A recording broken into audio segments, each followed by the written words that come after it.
हमें हमारा एडन दिखा रहता है जब उसके बाल ब्लैक थे और वो महल में था। तो उसका फादर कहता है क्या तुम क्राउन प्रिंस बनना चाहोगे? तो वो कहता है क्या क्राउन प्रिंस? तो उसका फादर, वो बेड पे लेटा हुआ था, वो कहता है हाँ बिल्कुल, जब मैं मर जाऊंगा ना तो तुम एम्पर बन जाओगे और क्राउन तुम्हारा होगा। और तब वो कहता है ना सिर्फ ये क्राउन बल्कि एम्पीरियल पैलेस, बल्कि इस एम्पायर की हर एक चीज तुम्हारी होगी, सारा इख्तियार तुम्हारे हाथों में होगा और जो भी तुम्हें नीचा दिखाते हैं वो तुम्हारे सामने झुके होंगे। क्या तुम ये नहीं चाहते? तो एडन, वो कहता है नहीं, मैं ये नहीं चाहता क्योंकि वो क्राउन मेरे लिए बहुत ज्यादा हैवी है फादर, और मुझे लगता है कि उसको उठा के मेरी गर्दन झुक जाएगी। तो उसका फादर उसके लिए देखता है और वो कहता है बिल्कुल, जैसे मैं सोचा था तुम बिल्कुल वैसे ही हो, और शायद इसीलिए तुम नैन्सी डिल्टन के बेटे हो, और मैं तुमसे यही जवाब एक्सपेक्ट कर रहा था। और तब वो सोचता है उस दिन के बाद जब मैं एम्प्रेस से मिला था तो उन्होंने मुझे अपने पास ही रखा कि मैं उनका साथी हूँ, लेकिन तब जब उनके मुंह से खून निकलता था तब मैं उनके पास होता था, और वो 20 साल की उम्र के बाद से अल्कोहल और ओपियम डाइजेस्ट करने लग गए, जिसकी वजह से उनकी हालत बहुत ज्यादा खराब हो गई और उनके अपने बेटे उन पे ध्यान नहीं देते थे और दोनों के साथ उसके ताल्लुकात अच्छे नहीं थे। लेकिन उनके एक्सप्रेशन, जब भी मेरी मॉम की बात आती थी तो उनके एक्सप्रेशन बदल जाते थे जैसे वो मेरी मॉम को बहुत ज्यादा पसंद करते हों।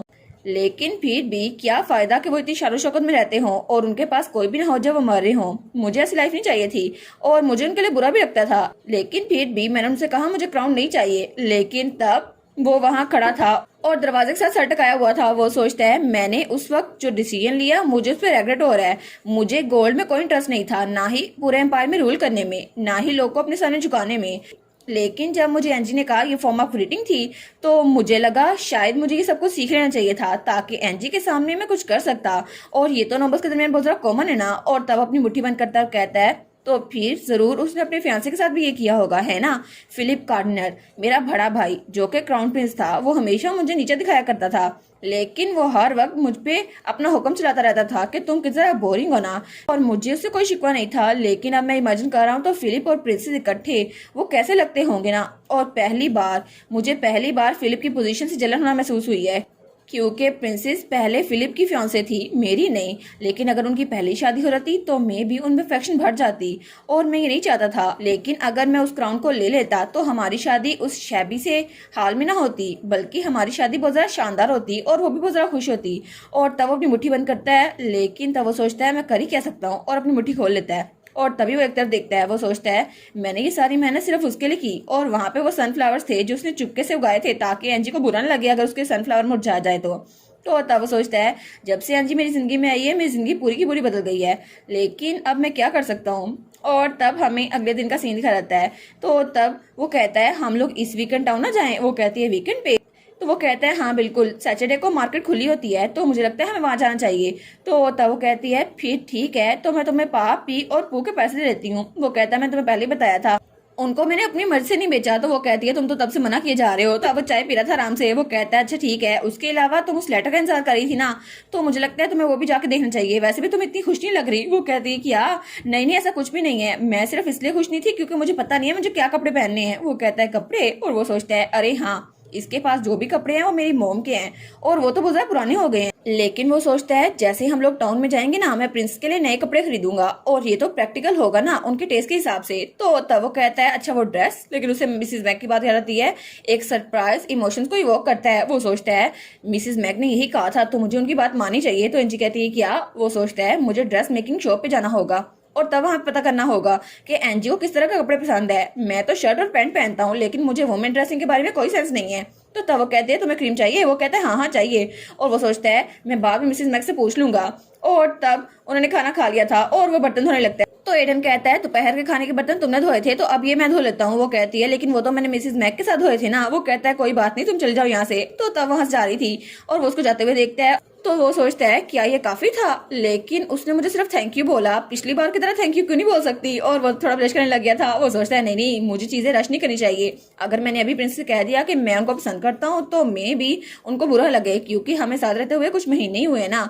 और वो सोचती है मे भी उनको मुझ में कोई इंटरेस्ट ना हो, लेकिन हमें थोड़ा और करीब आना होगा, फिर मैं उससे अपनी फीलिंग्स कन्फेस करूंगा। और अभी के लिए मुझे कैरेज को क्लीन करना होगा ताकि हम आराम से कल जा सकें। और पीछे जो कोल्ड लिवर ऑयल बचा है ना, मुझे उसको भी बहाना होगा। वैसे भी मुझे उसकी स्मेल पसंद नहीं है।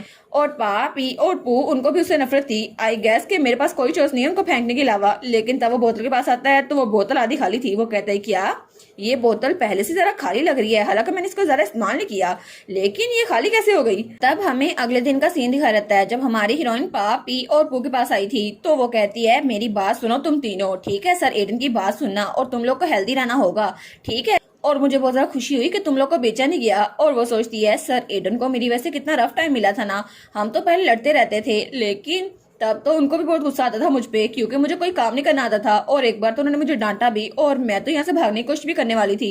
लेकिन आई एम श्योर सर एडन इस जगह को अच्छे से संभाल लेंगे, उनके पास तो बहुत ज्यादा स्किल्स हैं। और उसके अलावा मैं तो किसी काम की नहीं हूँ, क्या मेरी यहाँ पे कोई जगह है भी या नहीं। लेकिन सर एडन वो तो मेरे सवालों से तंग आ गए होंगे ना, और ये एक बार नहीं हुआ काफी बार हुआ है। और फिर भी वो मुझे देखकर स्माइल करते हैं। और वो सोचती है मैंने अपनी पूरी लाइफ में कभी सोचा नहीं था कि मैं भी कोई काम करूंगी, लेकिन मैंने जो काम किए फिर भी मुझे यहाँ से जाना तो होगा ना। और टाउन जाना मेरा इकलौता रास्ता है यहाँ से निकलने का। मुझे पता है मुझे ये जगह पसंद आने लगी है, लेकिन मैं हमेशा के लिए यहाँ नहीं रह सकती है ना। और तब वो सोचती है लेकिन फिर भी मुझे ऐसा नहीं सोचना चाहिए, मुझे यहाँ से जाना चाहिए क्योंकि इंसानों का दिमाग अनप्रिडिक्टेबल है। और इतने महीने स्ट्रगल करने के बाद भी क्या पता मैं यहाँ पर ना रह सकूं। तभी दरवाजा खुलता है और एडन वहां पर आता है। वो कहता है आप रेडी है मिस। तो वो कहती है क्या, वो तो बहुत ज्यादा डर गई थी। वो कहती है तुमने मुझे डरा दिया। वो कहता है तुमने अपनी आंखें क्यों बंद की हुई थी। वो कहती है मैंने तैयारी नहीं की, देखो ना मैंने अभी तक एप्रन पहना हुआ है। वो कहता है अच्छा ठीक है जल्दी करो तैयारी कर लो। वो कहती है ऑफ कोर्स नॉट, मैं ऐसे नहीं जा सकती, मैं जरा तैयारी करके आती हूँ और भाग जाती है वहां से। वो कहती है गुड बाय पापी और पू। और उसके बाद वो कमरे में आ गई थी और उसने अपना बैग तैयार कर लिया था। वो कहती है मैंने सारी सफाई कर ली। और तब उसने वहां लेटर और कुछ रकम छोड़ी थी जहाँ पे लिखा था थैंक यू। और तब वो सोचती है मुझे यहाँ से निकलना होगा, ठीक है मैं अपने फादर से कहूंगी कि वापस जाने के बाद एडन को और रिवार्ड सेंड करें और ये अच्छा होगा। और वैसे भी कोई गारंटी नहीं कि मेरे फादर मेरी रिक्वेस्ट को एक्सेप्ट कर ले। लेकिन तब वो अपने बालों में कंघी करने लगती है और अपने बालों को देखती है। वो सोचती है क्या ये सिर्फ मुझे लग रहा है, लेकिन मेरे बाल ये तो पहले जरा हेल्दी लग रहे हैं ना, और कितने जरा घने लग रहे हैं, और मेरे कपड़ों की शेप बिल्कुल अजीब सी लग रही है। तो तभी वो वहां पर देखती है। वो कहती है सर एडन। तो एडन कहते हैं हाँ क्या हुआ।